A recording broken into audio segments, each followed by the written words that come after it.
आपके हाथ से भी टाइम चला जाएगा।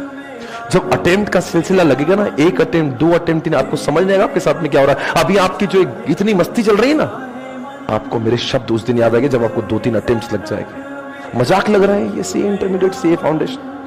आपको जब चाहे तैसे जो करना है वो कर रहे। भूलिए मत उन संस्कारों को, उस विश्वास को जिसकी वजह से आप यहां पे आए थे। ऊपर वाला सब देख रहा है। मेरी मां कहती है, बेटा पूरी दुनिया लॉ ऑफ कर्मा पे चलती है, ऊपर वाला सब देख रहा है। सबका विश्वास तोड़िए, अपने अंदर अपने गिरेबान में झांक कर देखिए कि सच में आप सच में उतने पवित्र इंसान हो, सच में आप उतने देर तक पढ़ाई कर रहे हो जितना आपने करना चाहिए। अपने आप से पूछिए, आर यू रियली गिविंग 100%? क्या हक है आपको उस पिता के मेहनत के पैसे उड़ाने का? जो इंसान अपने लिए 100 रुपए की चीज लेने को 10 बार सोचता है, उस इंसान के लाखों रुपए बर्बाद करने को आपको शर्म नहीं आती? किस भगवान ने आपको यह हक दिया है? थोड़ा सोचिए इस बात पर, विषय बहुत गहराई वाला है। फेलियर हो जिंदगी में कोई बात नहीं, किसी को चीट मत करना, धोखा मत देना। थोड़ी कम सफलताएं चलेंगी, लेकिन बेईमानी से मिलने वाली सफलताएं अर्जित मत करना। हम उसके बिना ही खुश हैं और जीवन में पर्याप्त चीजें अभी भी हैं, आगे भी रहेंगी। पढ़ने के अलावा हमारे पास और कोई रास्ता है नहीं। अब हम कोई बिजनेसमैन तो है नहीं, परिवार के लिए भी और उनके परिवार में जो छोटे बच्चे होते हैं उनके लिए भी। अपने कमरे का दरवाजा और अपने दिल का दरवाजा दोनों बंद कर लो अगले 7-8 महीने। ना किसी व्यक्ति के लिए आपके दिल का दरवाजा खुले, ना आपके कमरे का दरवाजा खुले।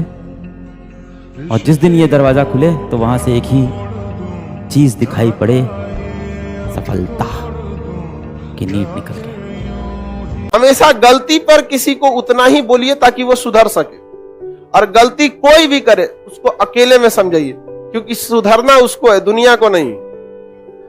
लेकिन सबके सामने बोलता है कभी भी। एक शादी ब्याह में नहीं, कोई गेस्ट आते हैं, एक तो बेचारा पता नहीं कौन था, नहीं जाना है। शादी में तो दुनिया भर का लोग आता है, कौन किसको पहचानना।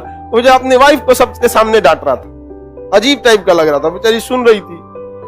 हालांकि वो अलग बात है, घर जाके सुनाएगी उनको। घर जाके क्या सुनाएगी बेचारी, जब वहां नहीं सुनाएगी 3 दिन मुंह फुला के बैठेगी और क्या करेगी। लेकिन उस गुण हो चुको तो समझ होना चाहिए ना, सबके सामने काहे डांट रहा है। कहीं पे भी किसी को भी इतना बोलिए ताकि उसको रियलाइज हो कि उसने गलती किया है। लास्ट में थोड़ा सा तारीफ कर देना चाहिए, समझ गए कि नहीं। हम भी लड़का सबको डांटते हैं, चाहे लड़की सबको, उसके बाद थोड़ा सा कह देते हैं। तुम्हारे पैर में जूते हो ना हो, हाथ में किताब होनी चाहिए। क्योंकि एक जीवन में अगर आप चाहते हैं कई जीवन के बराबर जिंदगी जी के आगे बढ़ना, उसका एक ही रास्ता है, किताबें, पढ़ाई।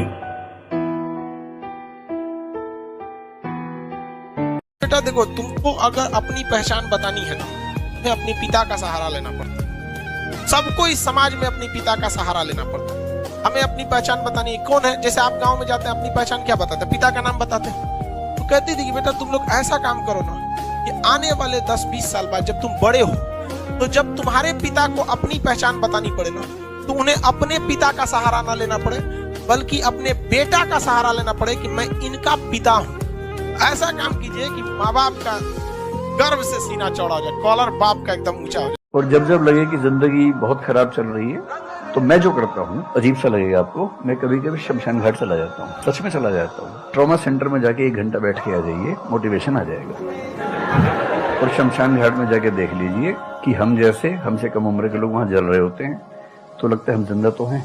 कि जो हमारे पास है वो हमें नजर नहीं आता, जो नहीं है वो नजर आता है। तो the consciousness of lacking something is the nature of human consciousness. इसलिए इसी बात को एक शेर में, बहुत प्रसिद्ध शेर में कहा गया है, दुनिया जिसे कहते हैं जादू का खिलौना है, मिल गया सो मिट्टी है, नहीं मिला वो सोना। देखो यार, एक आखिरी बार बोल रहा हूं, अपनी जिंदगी को खराब करना बंद कर दो। ये जो तुम सुबह से शाम तक इंस्टाग्राम पे रील स्क्रॉल करते रहते हो, देखते हो, अरे उसने मेरी फोटो पे कमेंट करा या नहीं करा, अरे उसका मैसेज आया या नहीं आया, अरे यार उसने इसकी वीडियो पे क्यों कमेंट करा। कुछ बच्चे नेटफ्लिक्स चला रहे हैं, कुछ बच्चे स्नैपचैट चला रहे हैं। करना बंद कर दो इसे। क्यों? तुम्हारे पेरेंट्स ने तुम्हें रिसोर्सेज दिए हैं, तो उसका गलत फायदा मत उठाओ। क्योंकि मैंने अपनी जिंदगी में ऐसे स्टूडेंट्स को भी देखा है जो कि सुबह से शाम तक सफेदी का काम करते थे। सफेदी क्या होता है? पेंटिंग। घरों में जा जाके पेंटिंग करते थे और रात को आके लेक्चर्स लेते थे। और उसके बाद भी अच्छे मार्क्स आए, उसके बाद भी सिलेक्शन लिया है उन्होंने। तुम क्या कर रहे हो? डेली एक्सक्यूजेस दे रहे हैं। तुम क्या कर रहे हो? डेली खुद को बहाने दे रहे हैं। आज क्यों नहीं पढ़ पाए? आज ये हो गया था। कल क्यों नहीं पढ़ पाए? कल ये हो गया था। आज मेरे दोस्त का बर्थडे था, आज कैसे पढ़ूंगा? आज मैं थोड़ा इंस्टाग्राम से भैया डिस्ट्रैक्टेड हो गया था, इस वजह से नहीं पढ़ पाया। अब तक हमें काम है, मैं बोल रहा हूँ सुधर जाओ अभी, वरना जिंदगी खराब हो जाएगी।